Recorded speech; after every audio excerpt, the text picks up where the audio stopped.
विद्यार्थी मित्रांनो, स्वागत आहे आपलं 18वी ग्रुपमध्ये. तर सराव 3.2 साठी 4 उदाहरणं पाहिली आपण. 5वं उदाहरण दिलेलं आहे आपल्याला, खालील अंगनिती श्रेणीचे 27वे पद काढा.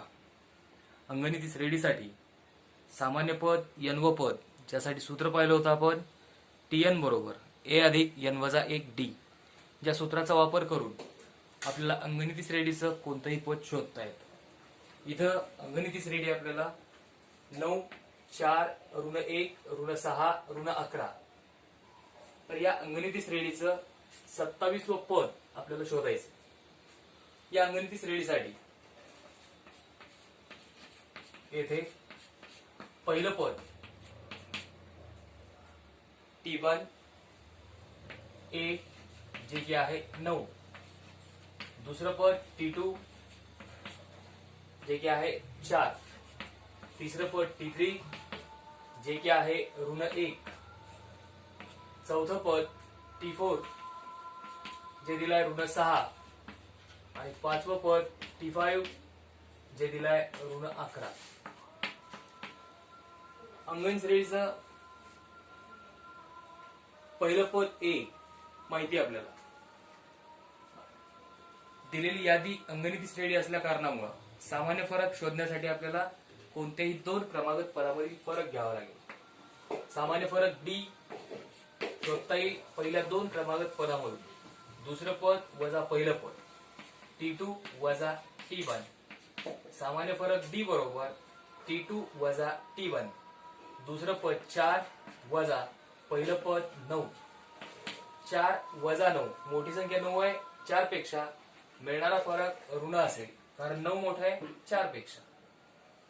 9 वजा 4 5, म्हणजेच साधारण फरक D मिळाला ऋण 5. शोधायचं आपल्याला अंगनिती श्रेणीचं 27वं पद. 27वे पद असेल T27, ज्याची किंमत आपल्याला शोधायची. म्हणजेच n होईल 27. A पहिलं पद 9, n 27 आणि D ऋण 5 वापरून आपल्याला अंगनिती श्रेणीचं 27वं पद शोधता येईल. ज्यासाठी सूत्र वापरा Tn बरोबर a अधिक n वजा 1 d. 27वं पद बरोबर a 9 अधिक n 27 वजा 1 d ऋण 5. 9 अधिक 27 वजा 1 फरक मिळेल 26 गुणिले ऋण 5, म्हणजेच 9 अधिक 26 गुणिले ऋण 5, 26 पाचा 130. 9 धन ऋण ऋण वजा 130. 9 वजा 130, 130 मोठा आहे 9 पेक्षा, त्यामुळे फरक असेल ऋण 130 वजा 9 121. ती 27 ची किंमत मिळाली ऋण 21. याचा अर्थ या अंगनिती श्रेणीसाठी 27वं पद असेल ऋण 121. शब्दात लिहिता येईल. म्हणून अंगनिती श्रेणीचे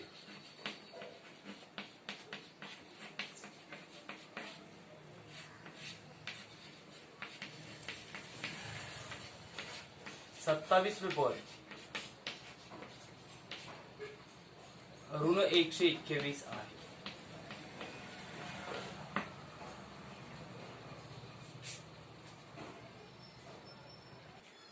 सहावा प्रश्न आहे, 3 अंकी नैसर्गिक संख्या समूहात 5 ने भाग जाणाऱ्या संख्या किती आहेत ते शोधा. आता लक्षात आलं पाहिजे आपल्याला 3 अंकी नैसर्गिक संख्या समूह. 3 अंकी नैसर्गिक संख्या सर्वात लहान 3 अंकी नैसर्गिक संख्या जर विचारात घेतली तर ती असेल 100 आणि सर्वात मोठी 3 अंकी नैसर्गिक संख्या जर विचारात घेतली तर ती असेल 999. सर्वात लहान 100 आणि सर्वात मोठी 999. पण इथं काय आपल्याकडे 5 ने भाग जाणाऱ्या 5 ने भाग जाणाऱ्या संख्या किती आहे हे आपल्याला शोधायचे. पहिली सर्वात लहान 3 अंकी नैसर्गिक संख्या 100 तिला 5 ने भाग जाईल. दुसरी 3 अंकी नैसर्गिक संख्या जी की 5 ने भाग जाईल 105. त्या पुढची 110. त्या पुढची 115. शेवटी जर विचार केला तर 999 ही सर्वात मोठी 3 अंकी नैसर्गिक संख्या आहे जिला 5 ने भाग जाणार नाही. पण त्या अलीकडे जर पाहिलं तर 995 ही 3 अंकी नैसर्गिक संख्या आहे सर्वात मोठी की जिला 5 ने भाग जाईल. म्हणजेच आपल्याला ती अंगणिती श्रेणी मिळाली 100, 105, 110, 115, 195 ज्या 3 अंकी नैसर्गिक संख्येला 5 ने भाग जाईल. मिळालेल्या अंगणिती श्रेणीपासून आपल्याला पहिलं पद ए मिळेल 100. सामान्य फरक डी पण शोधता येईल. शेवटचं पद सामान्य पद टी एन माहिती आपल्याला 995 आणि यांची किंमत म्हणजेच या अंगणिती श्रेणीमध्ये किती पद आहेत हे आपल्याला शोधता येईल. तर यासाठी सुरुवातीला गृहीत धरू मग 3 अंकी नैसर्गिक संख्या समूह जो की 5 ने भाग जाणाऱ्या संख्या आहेत. तर 5 ने भाग जाणाऱ्या 3 अंकी नैसर्गिक संख्या 5 ने भाग जाणाऱ्या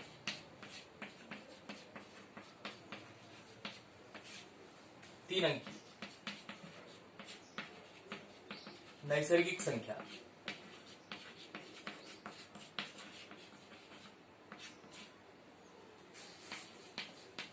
आहेत.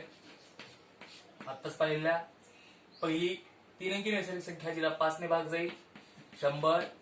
त्यानंतर 105, 110 आणि शेवटची 995. तर या अंगणिती श्रेणीसाठी ए पहिलं पद अंगणित श्रेणीचं पहिलं पद T1 ए 100. दुसरं पद T2 105. तिसरं पद T3 110 आणि सामान्य पद n पद TN 995. ए माहितीये डी शोधता येईल. 2 क्रमागत पदामधील सामान्य फरक डी बरोबर T2 वजा T1 पहिल्या 2 क्रमागत पदामधील फरक. दुसरं पद 105 वजा पहिलं पद 100 फरक मिळेल 5 आणि यांची किंमत आपल्याला इथे शोधायची. याने याचा अर्थ त्या अंगणिती श्रेणीत किती संख्या आहेत. तर सूत्र वापरता येईल TN बरोबर कारण TN माहितीये ए माहितीये डी माहितीये यांची किंमत आपल्याला शोधायची. TN बरोबर ए अधिक n वजा 1 डी. TN शेवटचं पद सामान्य पद 995 बरोबर ए पहिलं पद 100 अधिक n वजा 1 गुणिले डी 5. तर 5 आणि n वजा 1 या कंसाचा गुणाकार करून घेऊ. 995 बरोबर 100 अधिक 5 गुणिले n 5 n 5 गुणिले ऋण 1 ऋण 5. हा कंस सोडून घेतला मी 5 गुणिले n 5 n 5 गुणिले ऋण 1 ऋण 5. 995 बरोबर उजव्या बाजूत 100 वजा 5 फरक मिळेल 95 अधिक 5 n. 95 धन आहे बाजू बदलला असता होईल ऋण म्हणजेच 995 वजा 95 बरोबर 5 n. 995 वजा 95 फरक 900 बरोबर 5 n.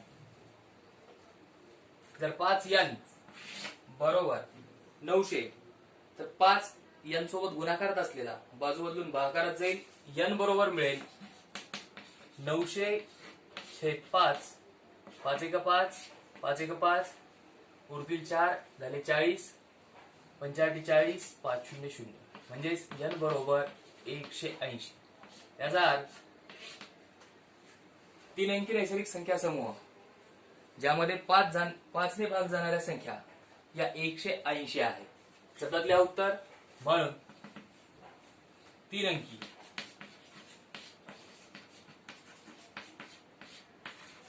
नैसर्गिक संख्या समूहात 5 ने भाग जाणाऱ्या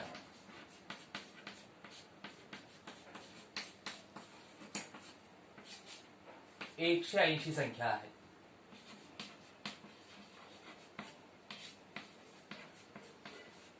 शेवटी शब्दात उत्तर लिहायला विसरू नका.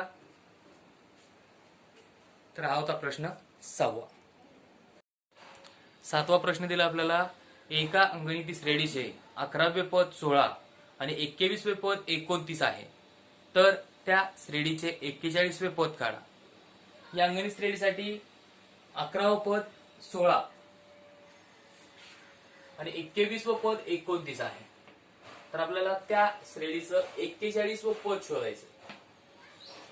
आता थोडा प्रश्न वेगळा दिसतो, कारण श्रेणी दिली नाही, आपल्याला ती 2 पदं दिली, 11वं आणि 21वं, आणि शोधायचंय 41वं पद.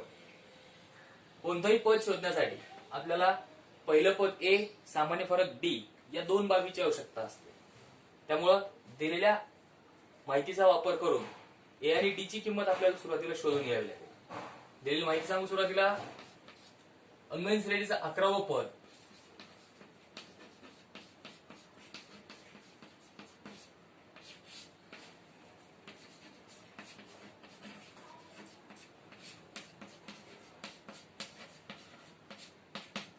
T11 जे आहे 16.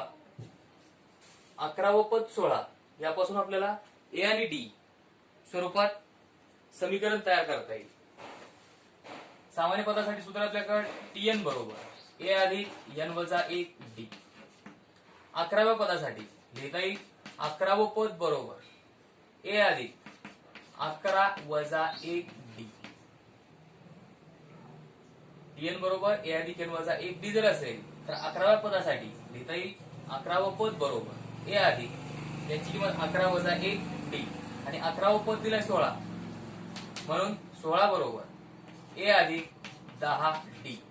11 वजा 1 10 डी, म्हणजे 2 चलात ए आणि डी स्वरूपात आपल्याला समीकरण मिळालं ए अधिक 10 डी बरोबर 16.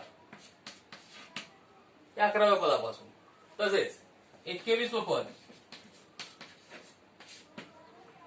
21वं पद 29 आहे. 21वे पद होईल T21 जे की दिलाय 29. याच पद्धतीनं 11व्या पदासारखंच 21व्या पदासाठी ए आणि डी स्वरूपात समीकरण होईल 21वं पद बरोबर ए अधिक 21 वजा 1 डी. 21वं पद 29 ठेवला असता समीकरण होईल 29 बरोबर ए अधिक 21 वजा 1 20 डी, म्हणजेच ए अधिक 20 डी बरोबर 29.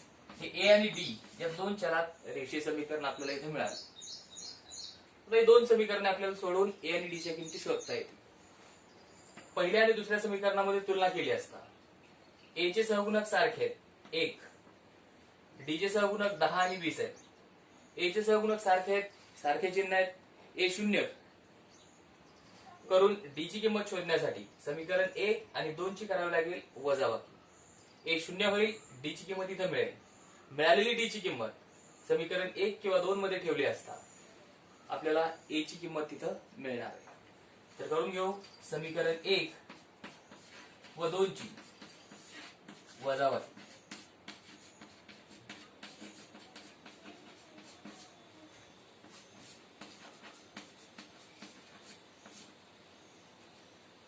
ए अधिक 10 डी बरोबर 16 हे पहिलं समीकरण, आणि ए अधिक 20 डी बरोबर 29 हे दुसरं समीकरण. या 2 समीकरणाची वजाबाकी करत असताना आपल्याला दुसऱ्या समीकरणातील पदाचे चिन्ह बदलावे लागतील. आता इथं तेवढं लक्षात येणार नाही. दुसऱ्या समीकरणातील प्रत्येक पदाचं चिन्ह आपण वजाबाकीच्या वेळेस बदलतो. धन ए ऋण ए होईल 20D ऋण 20D होईल 29 ऋण 29 आणि नंतर बदललेली चिन्ह आपल्याला विचारात घ्यायची. धन ए ऋण 1 0 10D वजा 20D फरक ऋण 10D कारण 20 मोठा आहे 10 पेक्षा. 16 वजा 29 मोठा आहे 16 पेक्षा त्यामुळे फरक ऋण 9 वजा 6 3 2 वजा 1 1 म्हणजे ऋण 10D बरोबर ऋण 13. डी मिळेल ऋण 13 छेद ऋण 10. हा गुणाकारात असलेला ऋण 10 बाजू बदलून भागाकाराचे म्हणजे डी बरोबर दोन ऋण संख्येचा भागाकार धन. हा शून्य काढून एक स्थळांतर दशांश दिला असता मिळेल डी ची किंमत 1.3. डी 1.3 समीकरण 1 किंवा 2 मध्ये ठेवा. ए ची किंमत मिळेल डी बरोबर 1.3 ही किंमत समीकरण 1 मध्ये ठेवू.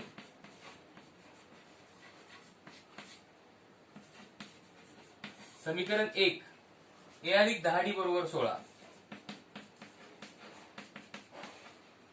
डी ची किंमत 1.3 ए अधिक 10 गुणिले 1.3 बरोबर 16. ए अधिक 10 गुणिले 1.3 हा होईल 13 बरोबर 16 म्हणजेच ए बरोबर 16 वजा 13. हे बेरजेत असलेले 13 बाजू बदलून वजा होईल. ए मिळेल 16 वजा 13 फरक 3. ए माहितीये 3 पहिलं पद सामान्य फरक डी माहितीये 1.3 शोधता येईल 41 व पद. 41 व पद आता 41 व पद म्हणजेच टी 41 साठी ए 3 डी 1.3 आणि एन वापरा 41 कारण ते 41 व पद आहे. टीएन बरोबर ए अधिक एन वजा 1 डी जे की आपलं सामान्य पद शोधण्यासाठी सूत्र. 41 व पद बरोबर ए 3 अधिक 41 वजा 1 गुणिले डी 1.3 3 अधिक 41 वजा 1 फरक 40 गुणिले 1.3 3 अधिक 40 गुणिले 1.3 हा गुणाकार होईल 520. एक स्थळांतर दशांश दिला असता 1300 1352. एक स्थळांतर दशांश दिला असता असं हे असेल 52 म्हणजेच 3 अधिक 52 41 व पद मिळेल 55. शब्दात लिहा. म्हणून अंगणित श्रेणीचं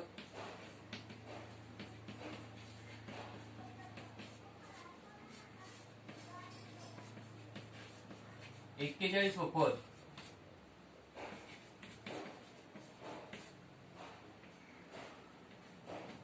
हे असेल 55.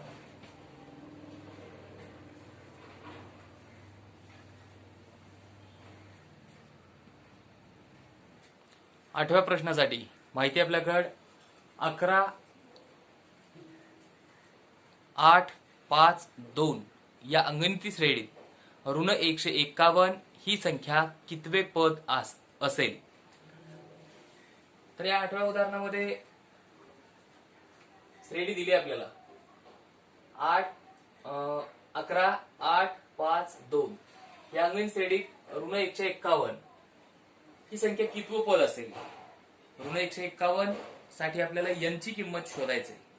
ऋण 151 हे अंगणित श्रेणीचं शेवटचं पद दिलंय सामान्य पद दिले. आपल्याला ते कितवं पद असेल ते शोधायचे. तर या दिलेल्या माहितीवरून लिहिता येईल. येथे अंगणित श्रेणीचं पहिलं पद T1 जे की आहे 11. श्रेणीचं दुसरं पद T2 जे की आहे 8. तिसरं पद T3 जे दिलंय 5. श्रेणीचं चौथं पद जे दिलंय 2 आणि श्रेणीचं n व पद गृहीत धरू आपण जे माहित नाही आपल्याला ऋण 151. ऋण 151 हे अंगणित श्रेणीचं पद आहे पण ते कितवं आहे हे आपल्याला शोधायचं. त्यासाठी आपण विचारात घेतलं Tn सामान्य पद ऋण 151 म्हणजेच इथं आपल्याला ए माहिती आहे T1, ए माहितीये 11, सामान्य फरक डी शोधता येईल. ही अंगणिती श्रेणी असल्या कारणामुळे कोणत्याही दोन क्रमागत पदामधील फरक, पहिल्या दोन पदातील फरक T2 वजा T1, दुसरं पद 8 वजा पहिलं पद 11, हा फरक मिळेल ऋण 3. म्हणजेच ए 11 आणि डी ऋण 3. Tn माहिती आपल्याला ऋण 151 आणि यांची किंमत ऋण 151 हे कितवं पद आहे हे आपल्याला शोधायचं. त्यासाठी वापरता येईल Tn बरोबर सामान्य पद बरोबर ए अधिक n वजा 1 डी. सामान्य पद n व पद माहितीये ऋण 151 बरोबर पहिलं पद ए 11 अधिक n ची किंमत शोधायचंय n वजा 1 आणि सामान्य फरक डी मिळालाय ऋण 3. ऋण 151 बरोबर 11 अधिक या ऋण 3 यावर हे दोन कंस सोडून घेऊ. हा होईल ऋण 3n ऋण 3 गुणिले n ऋण 3n ऋण 3 गुणिले ऋण 1 अधिक 3 ऋण ऋण धन 3 1 3. ऋण 151 बरोबर 11 धन ऋण ऋण 3n धन धन धन धन 3. आता इथे संख्या आहे उजव्या बाजूमध्ये 11 अधिक 3 बेरीज होईल ते करून घेऊ. ऋण 151 बरोबर 11 अधिक 3 14 वजा 3n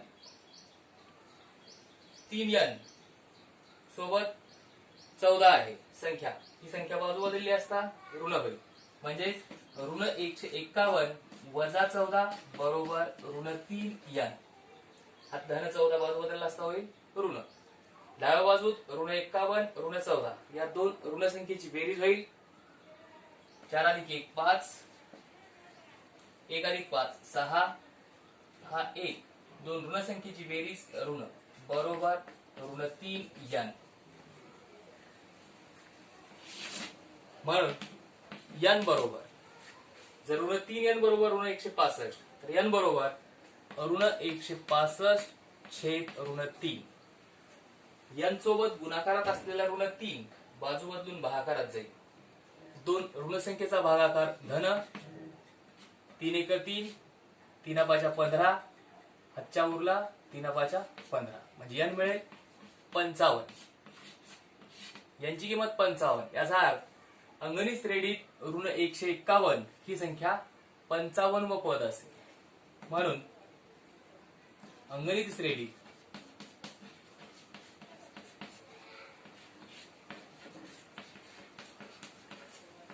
ऋण 151 ही संख्या 55वे पद आहे.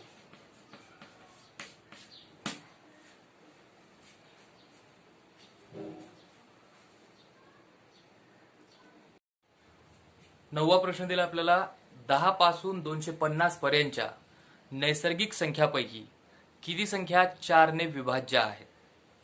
10 पासून 250 पर्यंतच्या नैसर्गिक संख्या 10 पासून 250 पर्यंतच्या नैसर्गिक संख्या 10 11 12 250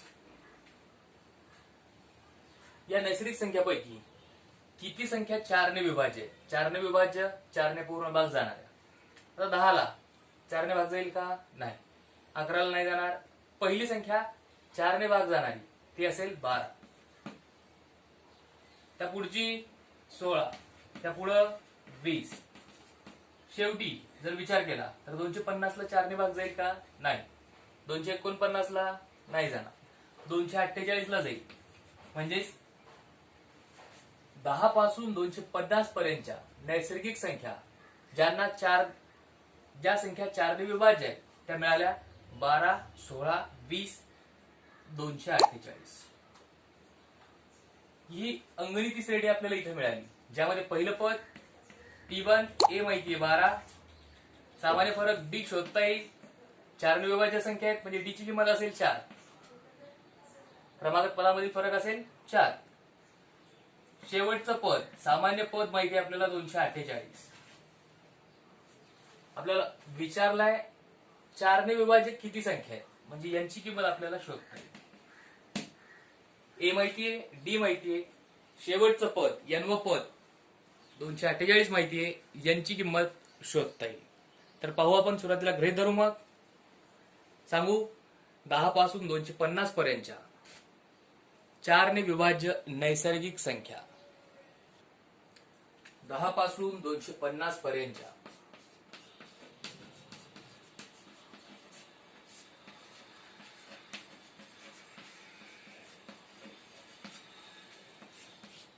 4 ने विभाज्य नैसर्गिक संख्या.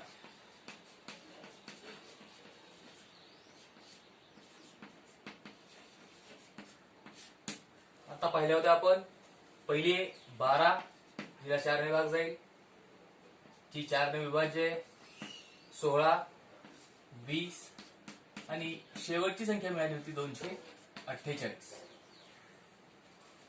यापासून मिळेल आपल्याला येथे T1 A, पहिलं पद 12, दुसरं पद 16, तिसरं पद 20 आणि सामान्य पद n व पद ज्याला म्हणतो आपण 248. सामान्य फरक डी शोधता येईल. डी बरोबर क्रमागत पदामधील फरक T2 वजा T1, दुसरं पद 16 वजा पहिलं पद 12, फरक मिळेल 4. आणि शोधायचं आपल्याला या संख्या किती आहे यांची किंमत.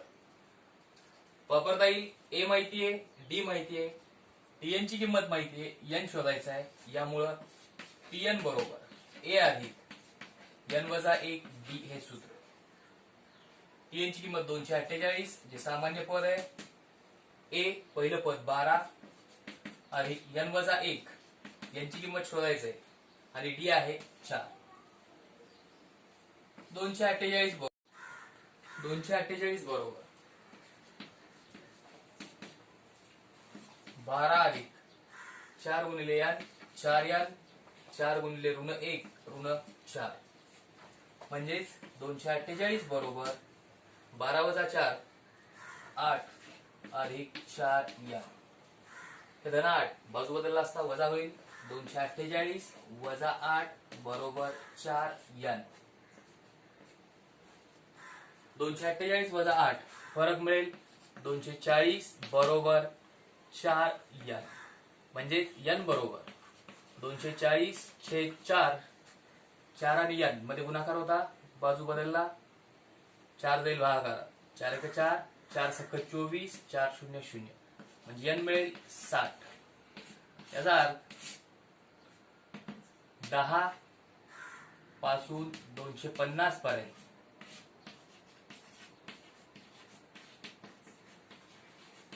च्या नैसर्गिक संख्येत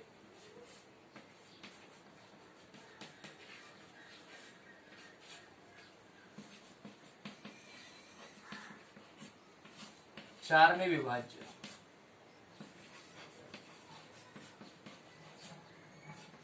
संख्या 60 आहे.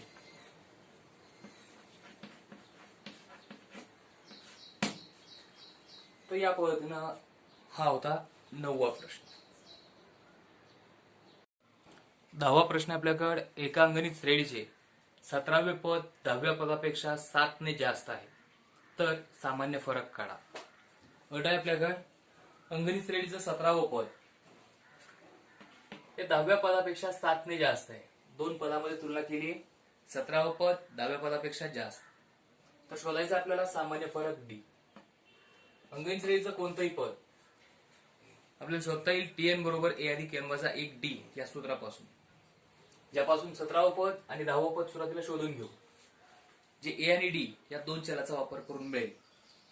अंगणित श्रेणीचं 17वं पद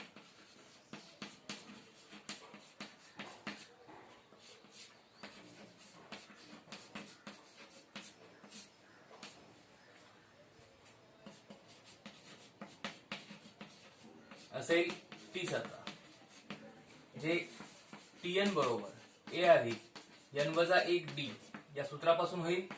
17वं पद बरोबर ए अधिक 17 वजा 1 डी, म्हणजेच 17व पद होईल ए अधिक 17 वजा 1 16 डी. हे पहिलं समीकरण 17व पद शोधून घेतलं. तसंच 10वं पद, तसेच 10वे पद होईल टी 10. 10वं पद टीएन सूत्राचा वापर करून मिळेल. 10वं पद बरोबर ए अधिक 10 वजा 1 डी, म्हणजेच 10वं पद बरोबर ए अधिक 10 वजा 1 9 डी. हे समीकरण दुसरं. अट दिली आपल्याला 17वं पद 10व्या पदापेक्षा 7 ने जास्त. दिलेली अट वापरू मग दिलेल्या अटीनुसार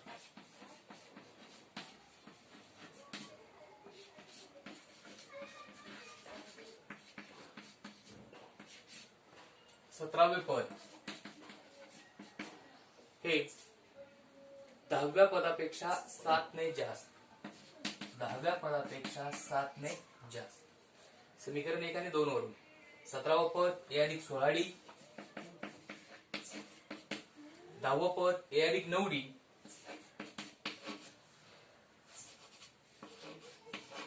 अधिक 7, कारण समीकरण 1 व 2 वरून 17वं पद ए अधिक 16 डी समीकरण 1 वरून, 10वं पद ए अधिक 9 डी समीकरण 2 वरून, अधिक 7. दोन्ही बाजूला धन ए आहे, शून्य होईल. उरेल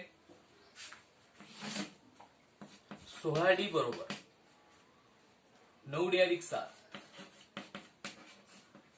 9 डी बाजू बदलला असता ऋण होईल. 16 डी वजा 9 डी बरोबर 7. 16 वजा 9 7 डी बरोबर 7, म्हणजे डी बरोबर 7/7.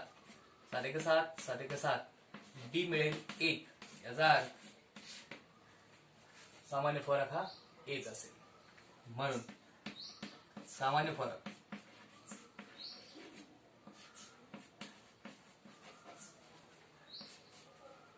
एक आहे.